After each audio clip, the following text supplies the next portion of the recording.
Hola, ¿cómo están? Bienvenidos una vez más a nuestro programa Identidad Nacional y una vez más estamos aquí desde la Casa Museo del Pulque. Hoy tenemos invitadísimos de lujo, el maestro Rodolfo Pegaso, que es un honor, aparte puedo decir que es mi amigo, y mi querido José Miguel Alba Marquina, otro amigo, promotor cultural de la lucha libre y la historieta. Y hoy vamos a platicar un poco de dónde está la historieta nacional plantada. ¿Cómo están? Bienvenidos. Muy bien, gracias. Y a la orden. Un placer estar acá. Hola, ¿qué tal? Bienvenidos. Gracias, Jorge. Gracias a todos. Gracias a nuestros anfitriones del Museo del Pulque y las Pulquerías. Bueno, pues justamente vamos a hablar de la historieta. Y justamente estamos en un lugar muy emblemático nacional que significa una pulquería, pero también la historieta ha sido una parte fundamental de la identidad nacional. ¿Cuáles son los orígenes que digo José Miguel? Bueno, definitivamente, como lo dices, es la historieta nacional o la historieta mexicana por más de un siglo fue un elemento importantísimo en el desarrollo de la cultura, donde se reflejaba la cultura popular mexicana, pero también incluso una herramienta importantísima con la que muchos mexicanos aprendieron a leer. Sus inicios pues se van como en todo, desde mediados del siglo XIX con la caricatura, el cartón, y obviamente este cartón político y esas historietas empiezan a tomar fuerza a principios del siglo XX, primero en diarios dominicales, después en periódicos, en pequeñas tiritas, hasta que llega el momento en el que empiezan a independizarse, como pasó en Estados Unidos, empiezan a tener sus propias revistas, primero semanales, después diarias. México fue el único país en su momento, ya en los años 30, 40 y 50, que tenía diarios de historieta como El Pepín, El Chamaco y por supuesto El Paquito, que tiraban más de 1 millón de ejemplares. Y como te digo, estas herramientas incluso fueron utilizadas por José Vasconcelos y por otros doctos de la cultura para poder de alguna manera alfabetizar a la población, ¿no? Una población que en los años 40 entraba en esa modernidad industrial, en ese milagro mexicano. Por supuesto que en los años 50, 60 y 70 se afianzan esos grandes personajes de la historieta nacional, como lo fueron la familia Burrón, Calimán, Chanoc, por supuesto Fantomas. Y bueno, aquí tenemos a un gran dibujante que durante años, precisamente a finales de los 70, 80, 90, primero trabajó en las grandes publicaciones de Editorial Novaro, que fue la editorial más importante a nivel Latinoamérica, y años después lo sería Grupo Editorial Vid, pero precisamente tenían primero historietas nacionales creadas y el consumo principal de estas historietas era de las amas de casa y de los varones, ¿no? Obviamente la historieta, ya es lo que vamos a ir platicando después, fue cediendo su lugar a otras formas de entretenimiento, como fueron primero el cine y después la televisión. ¿Cómo llegó usted, maestro, que usted se interesó por el dibujo y que empezó a participar dentro de la historieta nacional? Pues como todos fue muy interesante. Yo pienso que desde niños empezamos a ver nuestra esencia, nuestro futuro, nuestra inclinación, nuestra vocación. Y creo que desde niños sabemos lo que queremos ser. Yo estaba estudiando en la vocacional para ingeniería electrónica, pero conocí ahí a una persona, un compañero, que se hospedaba en el estudio de unos dibujantes. Entonces me dijo, yo me hospedo en el estudio de unos dibujantes, le pedí que me llevara ahí, y en ese momento, cuando yo conocí ese estudio, decidí que ese era mi destino, que ese era mi camino. A los 17 años tuve la oportunidad de trabajar en Joyas de la Mitología, Editorial Novaro. Después vinieron muchos personajes como Fantomas, como el hombre biónico, el hombre invisible y tantos otros más.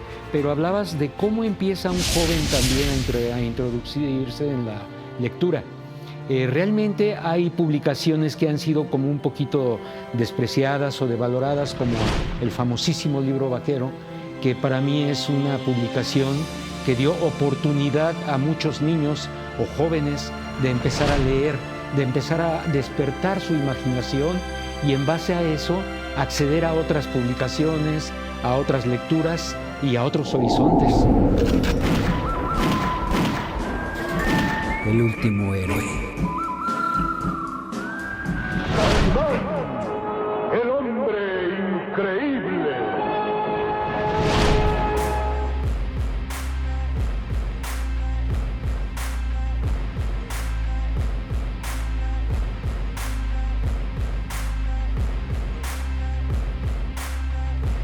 ¿Cómo les va? Este es para ti.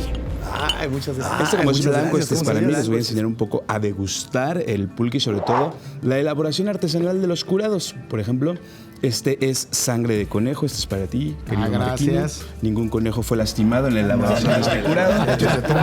Este es Muy de amable. fresa. Ajá, es acremado. Y lo primero que vamos a degustar del pulque es nuestro sentido del olfato, ¿no? Entonces lo olemos un poco. Vemos que no huele mal, ¿no? Incluso huele a estas levaduras clásicas que podemos encontrar en el pulque, que el pulque, como ya sabemos, mi querido Jorge, es producto de la fermentación alcohólica de las azúcares de ciertos agaves o de ciertos magueyes, ¿no? Entonces es una bebida viva. Por eso es que es natural que vean algunas burbujitas así a un costado, porque las bacterias están respirando, están creando una cepa que detona diferentes procesos de fermentación, ¿no? Entonces ahora sí con el gusto.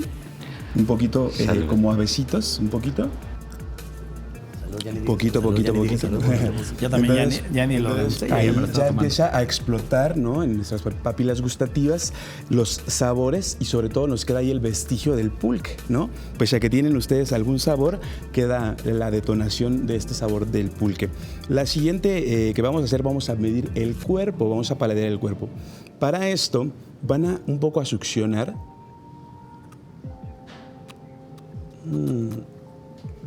Como haciendo una hebra. ¿Esto para qué es? Para demostrar que el pulque es viscoso y no baboso. Todos hemos picado alguna vez nopal, ¿no? Y cuando lo levantas se hace una hebra gigantesca y no tiene un punto de ruptura.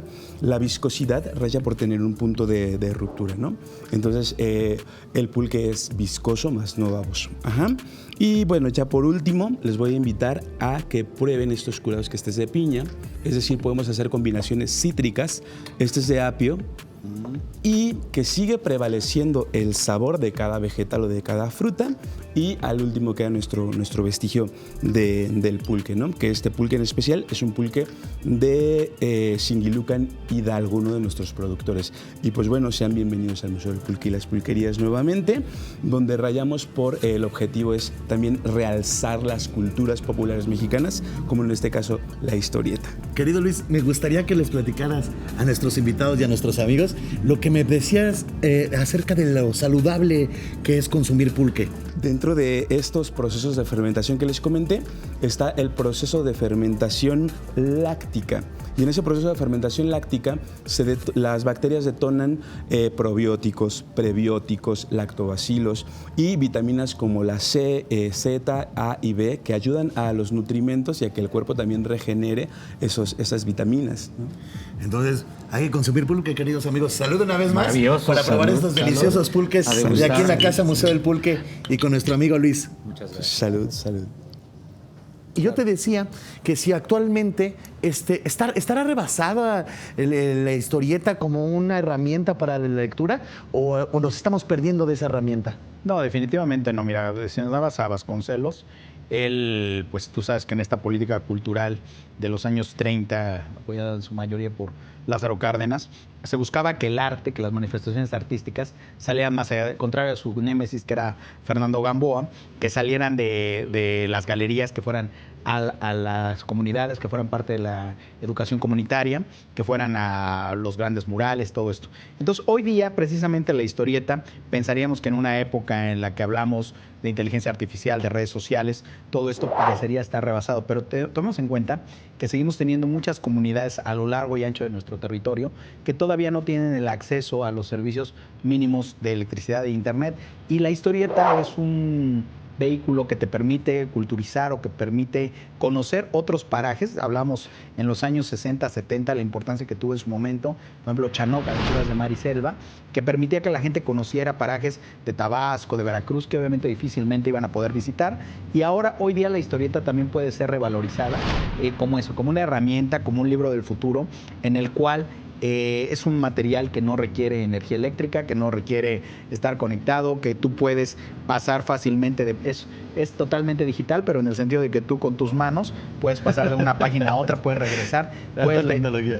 Alta tecnología. Puedes regresar de una viñeta a otra y puedes leer, y si es necesario te puedes regresar. Y precisamente este proceso cognitivo que se crea en el cerebro, pues tú lo generas, ¿no? Porque entre viñeta y viñeta, como saben, o cuadrito y cuadrito en las historietas, siempre hay un espacio en blanco. Ese es donde tu cerebro o tu mente trabaja y hace la conexión de, ok, aquí entre lo que están viendo Jorge y José Miguel, o Pegaso y José Miguel, hay una conversación y se genera ese vínculo que solo se hace esa conexión neuronal dentro del cerebro con la historieta. Con un video, con una cuestión de una aplicación, no se podría, que también son herramientas muy valiosas. Todo suma y todo es importante, pero de ahí la importancia, te digo, no solo para estos procesos mentales, sino también por el hecho de que es importante acercar. Entonces, la historieta sigue siendo un medio masivo para poder llegar a muchas personas y no en balde, por eso en otros países, en Estados Unidos, en muchos países de la Unión Europea, la siguen consumiendo.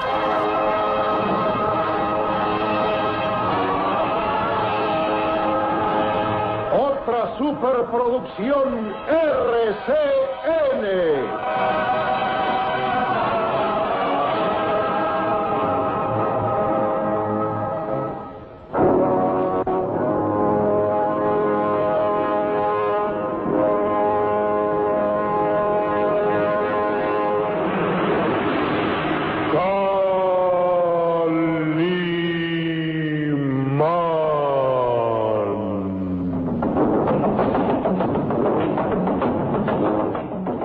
Caballero con los hombres, galante con las mujeres, tierno con los niños, implacable con los malvados. Mi acercamiento más fuerte con la historieta fue con el Sensacional de Luchas, en el que usted también participó, ¿no? Gracias. Sí, pues realmente ese tamaño, ese formato era de bolsillo, se le conocía así, un formato de bolsillo que incluso en Editorial Vid hacían unas más pequeñitas que se llaman las minis, mini ciencia ficción, mini aventuras, mini policíacas. Eran muy prácticas, eran lo que antes la cultura se subía uno a un servicio público, al pecero, al camión, y uno iba leyendo las aventuras. Ahora no, ahora es el celular, que es uno de los factores que vino a suplir a la historieta. Había historietas, sí, claro que sí, históricas, había de leyendas, mitologías, leyendas de América, joyas de la mitología, personajes, ¿cómo se llamaba? Personajes de la historia de México, de Editorial Novaro también. Era sí, también joyas de la mitología. Después en Novedades Editores había novelas inmortales, Hombres y Héroes, que hablaban de personajes, personas que trascendieron. Su nombre llegó a ser algo que podíamos seguir como cultura o como información. Entonces, a la historieta va pegada también mucho la formación de las personas. Por mi parte, yo puedo decir que el arte que podemos expresar en la historieta pues nos llena, porque estamos conduciendo a las personas a despertar también la imaginación. No es un video a donde ya esté la idea completamente hecha. Hay unas sugerencias dentro de la historieta, de la ilustración, para que la mente también vuele y acabe de hacer la historia, que acabe de contarla en tu propia mente. Entonces es un universo fantástico. Los jóvenes siguen dibujando, han cambiado un poquito hacia el manga, ¿no? Hacia el estilo del manga. El manga, el tuni, obviamente son nuevos lenguajes. Fíjate que algo que decía también el maestro Pegaso, importantísimo, de estas etapas de Novaro y después de Novedades Editores, había una de vidas ilustres y mujeres ilustres de la historia, así como también había de viajes fantásticos. Digo, había un universo increíble, o sea, Novaro se encargó de eso, no solamente eran los superhéroes.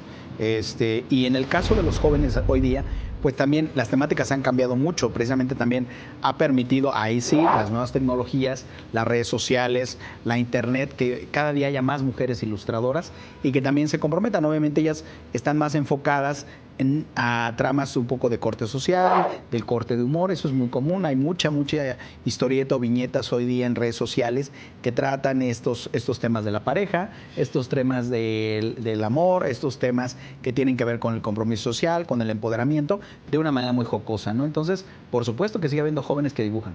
O sea, ¿cuántas historietas podemos adquirir en los centros que tú hayas conocido ahorita? ¿Cuántas mexicanas hay? Bueno, ahorita la historieta mexicana pues está cambiando, ya no es esa gran industria que todavía le tocó al maestro Pegaso, en la que se tiraban, como te decía, millones de ejemplares a la semana, después miles, porque precisamente la gente ha buscado o ha tenido otras formas de entretenimiento. Hoy día sigue habiendo títulos muy buenos en la internet y en ferias y convenciones y ferias de libro se encuentran de repente estas valiosísimas aportaciones de diferentes mujeres que están hoy día trabajando, ¿no? Me viene a la mente una Idalia Candelas, que tiene libros, que tiene historieta incluso de corte social. Me vienen a la mente otras tantas creadoras, Rocío Momo, que también es un corte más humorístico. Entonces, obviamente esto ya ahora lo encuentras solo o en tiendas especializadas, en internet hoy día, porque el comercio electrónico es muy fácil, al acceso de un clic podemos comprar ya sea en un descargable, en un Kindle, en un PDF, o se puede comprar hasta la comodidad de tu domicilio el impreso, ¿no? Y por supuesto, te reitero, los espacios donde los encuentras es en las convenciones de cómics o en las ferias de libro. Realmente sí hubo una época de oro, se puede decir, de la historieta mexicana.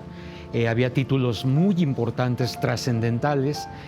También, hablando un poco de lo que es el erotismo en la historieta mexicana, para mí el erotismo es arte, es forma, es sombra, es luz, es cuerpo humano y expresión. El arte para mí no es perfección, es sentimiento y es expresión.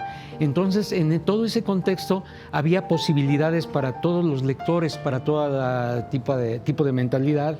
Y yo creo que una apertura así es buena para la sociedad, para que uno tenga una baraja más amplia.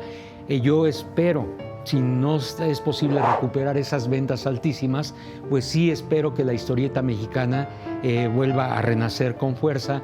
Y yo pienso, y lo he repetido, la historieta mexicana está más viva que nunca, porque ahora no estamos en manos de editores. Es nuestra decisión, las ideas que tenemos, los dibujos que hacemos, hasta dónde queremos llegar y qué es lo que queremos transmitir a nuestro público. Entonces la oportunidad ahí está y estamos abiertos para seguir explorando en este universo maravilloso que es la historieta. Pero sí podemos revalorizar a la historieta como esa herramienta, ¿no? Hablábamos del trabajo incunable, te decía, de algunas mujeres, como en su momento fue Cecilia Pego, como también es Cintia Bolio, que siguen trabajando, que siguen en algunas revistas a través de las redes sociales. Yo creo que eso es lo que vamos a hacer, es darles espacio, conseguirles espacios físicos para que estas nuevas creadoras y nuevos creadores, por supuesto, también puedan manifestar estas diferentes formas o estas diferentes nuevas ideas que hay hoy día en la historieta. La historieta también puede recuperar este valor importantísimo que decíamos que tenía de culturizar a nuestro país, porque además es mucho más fácil que alguien asimile o conozca algún tema en particular. Hoy día estamos en boga con, este es el centenario de la muerte de Francisco Villa, ¿no? ¿Y cuántas historietas no se publicaron en su momento por Vid? Hay algunas historietas, como bien dijiste, la importante labor que tuvo Gabriel Vargas en su momento de retratar ese México urbano que todo el mundo ubica, pero también ese México rural, ¿no? Con personajes tan entrañables como Briagoberto Memelas, como el Buen Caperuso. Toda esta obra que en el famoso Valle de la Coyotera, que era no otra cosa sino de alguna manera el reflejo de su querido Tulancingo de Bravo. Hoy día tenemos otras propuestas que sí rescatan más que el pulque todas estas tradiciones mexicanas, y me viene a mi mente, por supuesto, Cristóbal el Brujo, ¿no? Una historieta entrañable que no solo rescata al pulque, rescata todas nuestras tradiciones. De repente habla de cuestiones del campo, de repente de cuestiones del agave, de repente de cuestiones como los mercados populares, como la Merced, de repente personajes entrañables que tienen que ver con el imaginario colectivo de un México. Entonces, creo que Cristóbal el Brujo es uno de los que me vienen de momento a la mente, pero seguramente también en nuestras redes sociales hay más esfuerzos. Como te digo, lo que dijo el maestro Pegaso, ahora la ventaja es que hay tantas temáticas y ahora las obras son tan de autor, ya no son supeditadas a los intereses de los editores, que cada quien puede manifestar y pueden encontrar estos temas interesantísimos. Buenísimo. Que realmente, la verdad, viendo todo este ambiente mágico, despierta como para hacer algo nuevo. Claro. O sea, como para involucrar a este maravilloso museo, que es cultura al 100% mexicana, y buscar la esencia, lo que tú estás haciendo, la magia que estás poniendo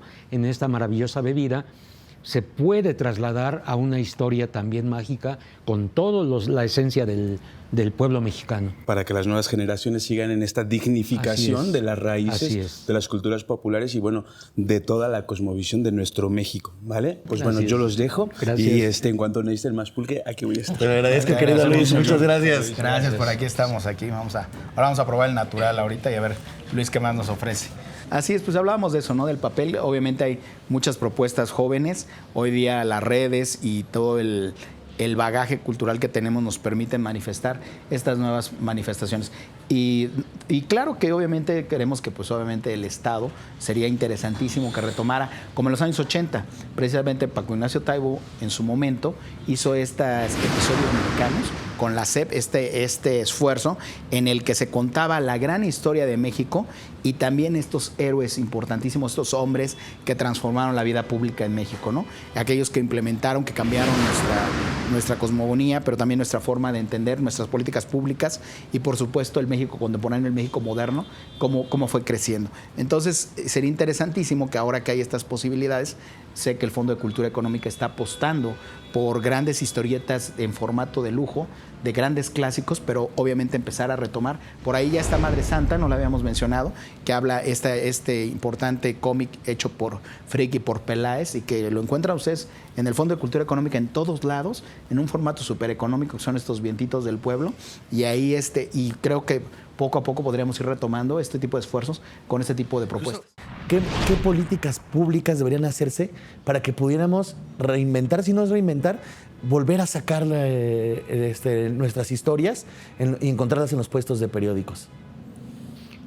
Pues bueno, como decía nuestro amigo José Miguel Marquina, realmente si tuviéramos el apoyo gubernamental, acceder a formas fáciles de edición, a abaratar un poco lo que era la industria, porque el arte, los escritores, los dibujantes, estamos ahí ávidos de hacer este tipo de producto. Entonces yo creo que con un poco de apoyo gubernamental sería sensacional para abrir caminos y abrir todo tipo de historias abordando temas difíciles como son estos que comentas y temas jocosos incluso o de cualquier tipo. Que haya pluralidad, ¿no? Que haya una gama de Exacto. Se extraña mucho ver los puestos. A mí me gusta más hablar de la historieta de pueblo, o sea, que acceda la gente, que acceda la masa, porque que no sean tan elitistas como un cómic americano gringo o un manga japonés, que pueda acceder cualquier tipo de persona de nuestro México y se extienda más la cultura de la historieta. Decía en una mañanera el presidente que cómo no había una historieta del caso Lozoya. O sea, porque a veces eso es lo que falta, ¿no? Es mucho más didáctico, mucho más lúdico poder platicar. ¿Cuántas historias no hay en América del Sur que platican de los procesos sociales que han vivido, ¿no? Del golpe de Estado chileno, de la dictadura argentina, y que encontramos una variedad extensa, ¿no? De que podemos encontrar en eso.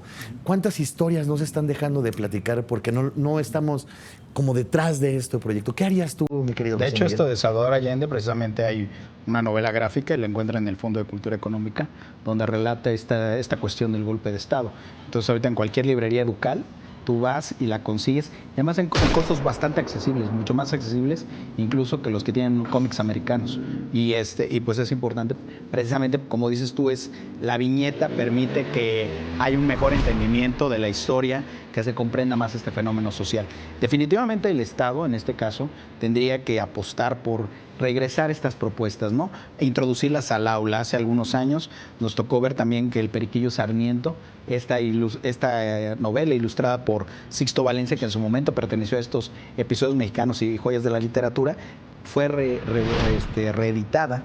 Y bueno, ha habido otros esfuerzos, por ejemplo, hace poquito en Tlalnepantla, hace una administración, también con gente comprometida con las causas sociales, como en su caso fue Max Correa, apoyó a Augusto Mora, precisamente para reeditar esto del 68, En busca de una voz, se llamaba su historieta, una historieta social en la que se relatan los acontecimientos de la masacre perpetrada el 2 de octubre de 1968. Entonces, y se regaló gratuitamente por iniciativa de estos dos personajes que mencioné, y el apoyo de Artes 9 Gol, se regaló de forma gratuita en todas las comunidades de Tlalnepantla. Bueno, en este caso, dirías, Tlalnepantla es Estado de México y aquí es Ciudad de México, pero mucha de la gente que vive hoy día en el área conurbada de la Ciudad de México, sabemos que en su momento estudió y trabajó hace 50, 52 años aquí en la Ciudad de México. Entonces, por supuesto que ahora los que son abuelos, hijos, les platican, ¿no? Y de hecho la historieta es bien interesante porque eso es lo que cuenta. Es una abuelita que su nietecita está viendo estos acontecimientos y cómo se van dando, ¿no? Cómo se relata, cómo a través de la propia historieta te da esta idea de cómo se hace esa importancia que tiene nuestra tradición oral, pero en este caso, nuestra tradición oral reforzada con la historieta. Pues perfecto. Algo más. Faltan muchos pulques para que Muchos sigamos platicando. Pero algo más que quieran decir antes de despedirnos. Pues que yo confío mucho en que la historieta mexicana pueda resurgir. Hay muchísimo potencial, hay muchos jóvenes con un talento impresionante. El talento en México sobra y yo creo que con un poquito de visión, de apoyo, podríamos volver a hacer que renaciera esta gran cultura de la historieta mexicana. Igual que obviamente talento lo hay, vas a echarse un clavado a cualquier red social y poner cómico, historieta mexicana, contemporánea, y hay un montón. Y pues obviamente combinar, como bien dice el maestro Pegaso, a las entidades del Estado encargadas de promover la cultura y la economía creativa, ¿no? En este caso a Educal, por supuesto, a la Secretaría de Cultura, al Fondo de Cultura Económica, precisamente para que abran más espacios. Te digo, ya lo lograron después de un rato con Madre Santa de Friki de Peláez, que te digo, lo pueden encontrar en cualquier librería Educal. La de la que la que acaba de salir en el último Vientos. Vientitos, ajá. Pero ¿cómo se llama nuestro amigo? El de Acapulco, el de... Ah, claro, el fantasma de la quebrada, Dan Lee. También Dan que habla Lee, de la lucha el libre. querido Dan Lee. Ilustrada por ay, se me va el nombre del ilustrador, pero el autor es Dan Lee. De Eco también hay muchos de grabado en estos vientitos. Los vientitos son súper accesibles. Aparte hay librobuses que están yendo a las escuelas. Por ejemplo, esta persona que mencioné en Tlanepantla ha estado llevando a Tlanepantla diferentes espacios comprometido con la cultura. Y ahorita, bueno, pues obviamente el Estado de México va a estar permeado con esta idea del librobús, que no solamente es en la Ciudad de México, sino se vienen grandes cambios precisamente para que este lugar, o este vehículo, perdón, vaya a diferentes espacios académicos, y es la forma en la que lo vamos a hacerlos accesibles, como son los vientitos del pueblo, para que otra vez sean de 10, 15, 20 pesitos, la gente los pueda consumir y puedan circular. ¿Se pueden guardar aquí en el Pues el vientito es un poquito más grande, pero sí lo puedes guardar perfectamente en un bolso o en una mochila. A lo mejor ya no acá atrás, porque sí es grandecito, pero sí el sensacional pues era el tamaño perfecto, ¿no? Para guardarlo en la bolsa trasera.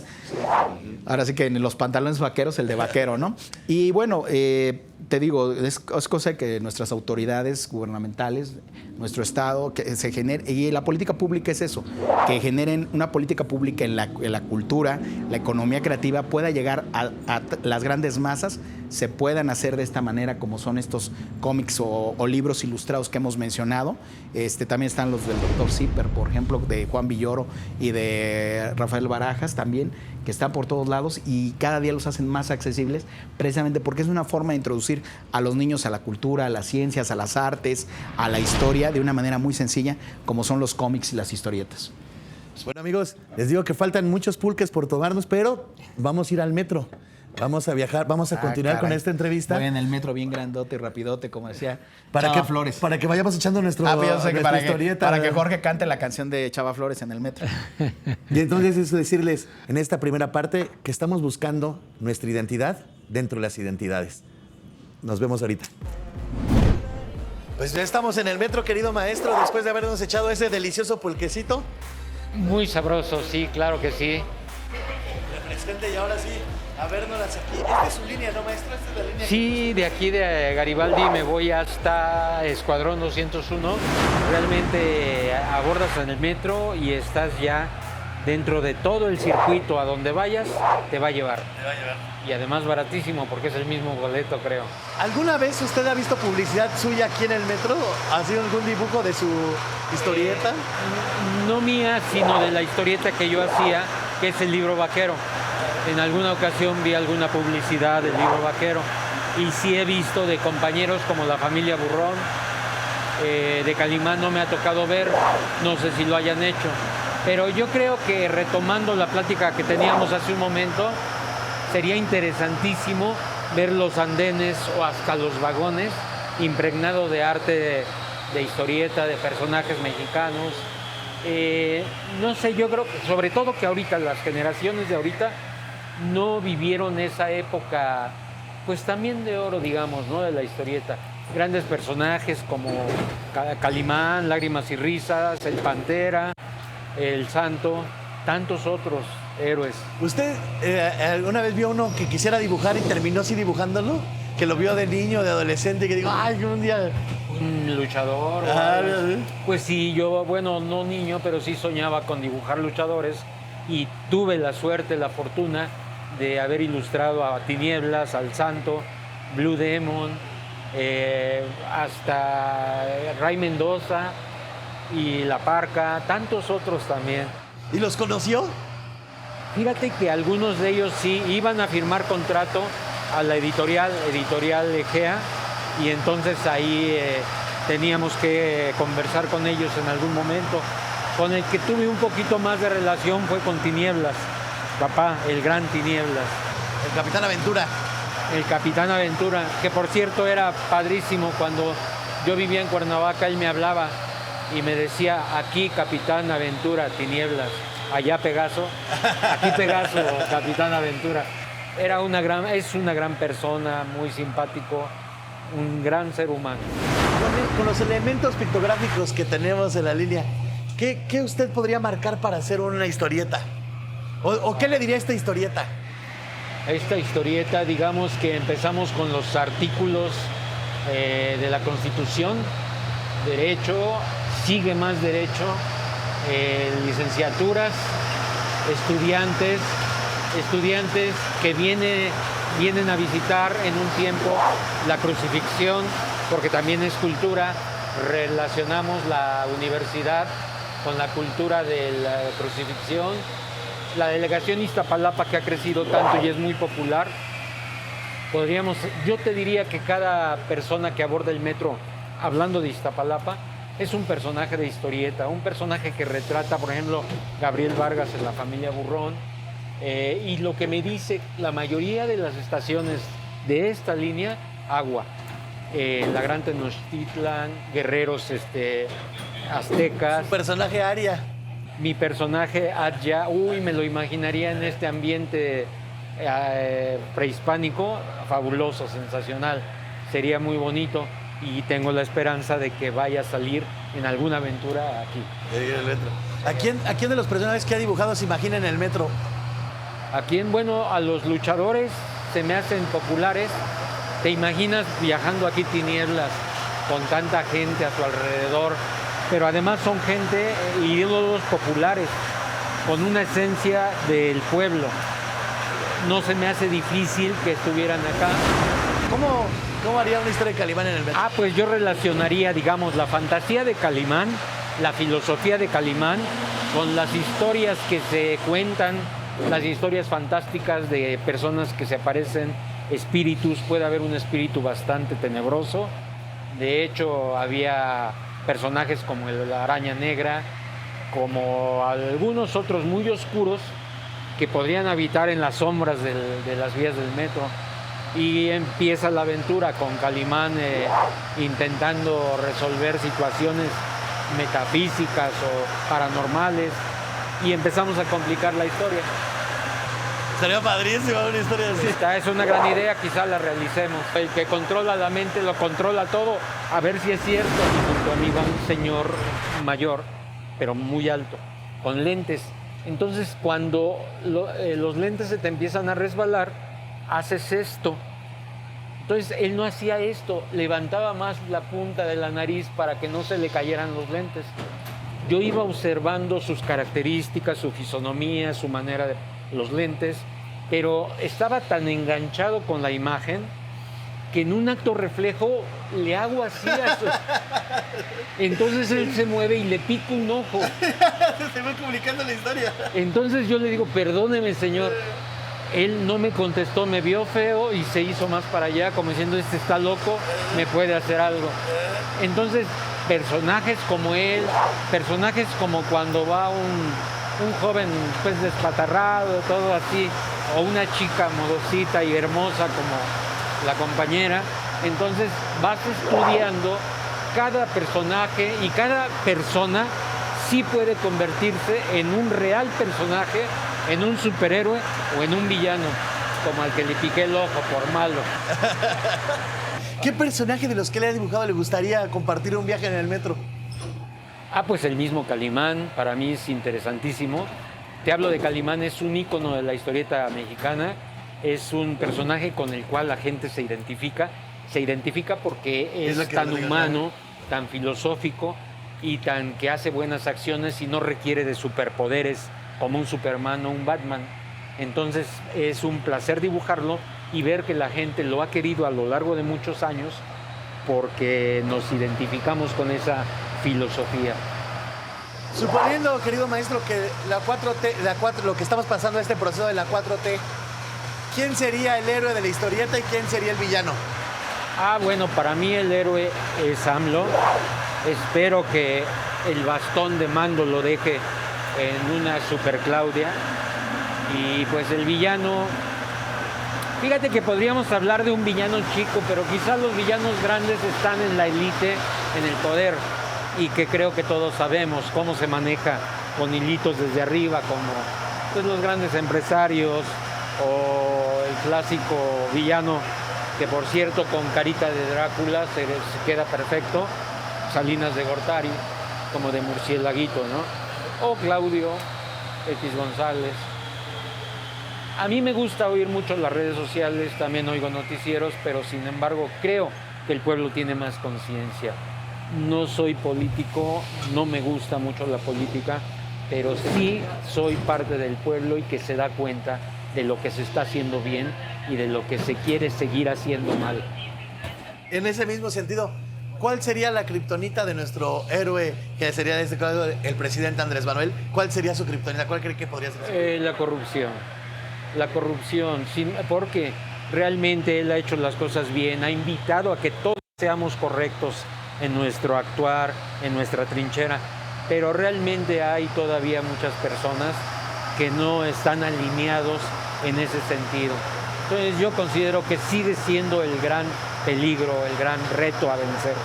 Y así como para Superman le da los poderes el sol, ¿qué le da los poderes a nuestro héroe Andrés Manuel en este caso de esta historieta?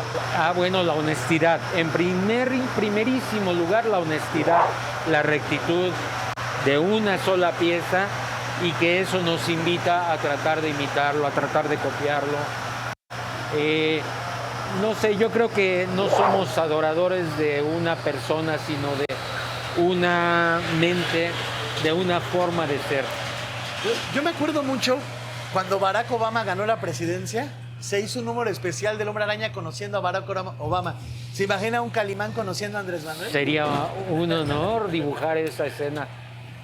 Yo te propongo que la hagamos esa escena por lo menos y la posteemos para que pues la gente la vea, porque sí vale la pena esa escena. ¿Quién le diría serenidad de paciencia, Calimán a Andrés Manuel o Andrés Manuel a Calimán? Yo creo que iba a decir Calimana a López Obrador, a nuestro presidente, pero es que tiene demasiada serenidad y demasiada paciencia. Yo creo que le gana en serenidad y paciencia nuestro presidente a Calimán. Qué bonito. ¿Cómo te llamas? Hola, José. ¿Te presto al maestro Pegaso? ¿Qué tal? ¿Cómo estás? ¿Cómo dibujaría a Si eres José? tan amable. Gracias. Calimán es un superhéroe mexicano, el cual no tiene poderes, superpoderes. Su poder más grande es la mente. Entonces eso es lo interesante de ese superhéroe. Tiene una frase que dice serenidad y paciencia. Y su Robin era Solín. Sería como Solín. Un pequeño árabe. Cuando una persona es sensible y absorbe, por ejemplo, cuando yo dibujo los ojos de las personas, es donde está el alma. Y muchas veces puedes percibir la bondad, el sufrimiento o la felicidad de una persona cuando estás dibujando. Por eso, porque tienes esa sensibilidad. Es muy bonito. Fíjate que yo digo que cuando nosotros dibujamos, nos convertimos, sobre todo historieta, nos convertimos en dioses. ¿Por qué? Porque nosotros creamos, hacemos sufrir, hacemos gozar, matamos o revivimos incluso, si queremos, a nuestro personaje. Mira, es un dibujo muy rápido, perdona Está padrísimo. las imperfecciones, pero por tu paciencia, en agradecimiento, este es tuyo. Y además, si me permites, mira, este es mi cuaderno de notas, de apuntes, de dibujos. Te voy a obsequiar un dibujo de... pues de Calimán. Vamos a ver a Calimán. No, mira, del Libro Vaquero. ¿Oíste hablar alguna vez del Libro Vaquero? El maestro también. Este es un original y es un sticker. ¿Cómo te llamas? Josué.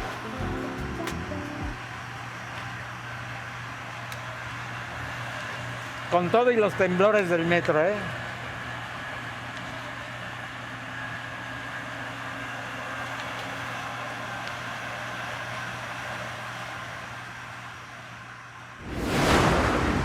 Y fíjate que nunca me hubiera imaginado esa interacción con la gente en el metro. Y es muy bonito porque todo es sensación de amabilidad, de cortesía, de amor, en una palabra. Claro, de esta fraternidad, ¿no? Que muchas veces necesitamos tanto y que nada más con un gesto o con una acción la podemos tener. Yo creo que si puedes marcar a una persona con un detalle, pues que te nazca de corazón, a lo mejor puedes influir en algo en esa persona para bien. Claro. Y a mí me encantaría que así fuera. En los ojos está la vida, ahí está la expresión, el sufrir, el gozar. Sin embargo, lo que a mí se me ha hecho más difícil dominar son los pies y las manos. Son partes del cuerpo, por ejemplo, las manos, si no gesticulas, puedes comunicarte con las manos, puedes, hasta ofender con las manos. Y es algo muy expresivo en tu cuerpo. Todo nuestro cuerpo debe de expresar, pero las manos tienen un poder muy fuerte. Es sensacional dibujar manos. O sea, ¿por qué ya las nuevas editoriales no están haciendo trabajos en ese formato que era tan accesible para que la gente lo pudiera cargar? Claro. Fíjate que eso marcó, digamos, el final de lo que era el comercio de la historieta mexicana. ¿Por qué se perdió? Porque surgieron los celulares en aquel tiempo. ¿Te acuerdas que te subías a un servicio público y todo el mundo iba leyendo su cómic, su Calimán, sus lágrimas? Sí. Sin embargo, llegaron los celulares y empezó todo el mundo, al subirse a los transportes, a ver su celular, a chatear, y las revistas se fueron rezagando. Otra cosa que incidió en esa baja de ventas también fue la tecnología, como las películas piratas incluso, porque entre comillas por 10 pesitos se movían los muñequitos. Entonces fue algunas de esas situaciones que influyeron en que se bajara tanto la venta y desaparecieron las revistas, no tanto el formato, sino en sí la historieta. Que si me permites abundar un poco más, realmente ahorita yo siento y digo firmemente que la historieta está más viva que nunca y está en nuestras manos, lo he repetido constantemente, porque de verdad ahora somos dueños de los personajes que hagamos, de nuestras historias y nuestros dibujos. Entonces podemos hacer más lo que somos nosotros. ¿Pero qué deberíamos hacer para que la historieta mexicana otra vez tuviera auge? Promocionar, unirnos con la gente que puede asesorarnos, financiarnos o apoyarnos en los medios para difusión. Yo siento que haciendo precisamente una fusión entre editores, escritores, dibujantes, y si el gobierno que ha apoyado tantas cosas en este tiempo nos pudiera apoyar a nosotros, a nuestro, pues se puede decir movimiento también de arte, sería fantástico y yo pienso que sí cobraría fuerza la historieta mexicana. Pues querido maestro, ha sido un honor, El un honor placer, es mío, le agradezco Jorge. muchísimo. Muchas gracias, Jorge. Nos seguimos viendo y amigos, nos vemos en el próximo programa de Identidad Nacional. Muchas gracias.